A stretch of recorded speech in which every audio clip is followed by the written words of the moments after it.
Dengue মশার প্রকোপে প্রতিনিয়ত বৃদ্ধি পাচ্ছে, যার ফলে ঢাকা দক্ষিণ সিটি কর্পোরেশন ৬৬ নং ওয়ার্ডের বিভিন্ন এলাকায় প্রায় এক সপ্তাহ ধরে ৬৬ নং ওয়ার্ড কাউন্সিলর পদপ্রার্থী ও সাবেক ছাত্রনেতা আজিজুল হক আজিজ মশক নিধন অভিযান পরিচালনা করছে।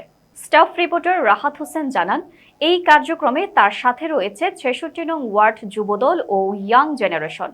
তারই ধারাবাহিকতায় সোমবার বিকেলে ৬৬ নং ওয়ার্ডের সাধারণ জনগণ যেন স্বস্তিতে মশার উপদ্রব থেকে রক্ষা পায় তার জন্য ফগার মেশিন দিয়ে মশক নিধন অভিযান অব্যাহত রেখেছেন। ওয়ার্ডে এই বেশ কিছুদিন ধরে আমাদের এখানে মশার প্রকোপ বেড়ে যায়।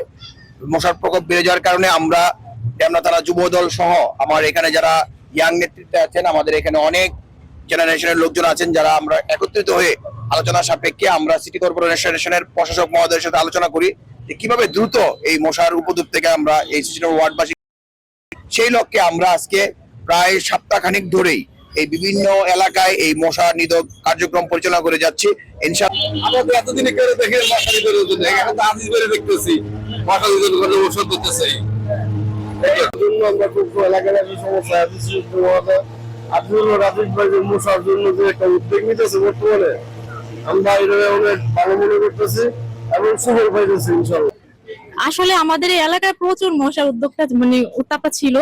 তো ভাইয়ার উদ্যোগে, আজিজুল ভাইয়ের উদ্যোগে আসলে এই এলাকাটা মশার একদমই হয়ে গেছে আলহামদুলিল্লাহ। তো ভাইয়ার উদ্যোগটা অনেক ভালো লাগছে, কারণ এই জায়গায় মশার উপদ্রব এতটা ছিল। তো মশক নিধনের ফলে, উদ্যোগটার ফলে আমাদের এলাকার মানুষগুলো অনেক উপকৃত হবে।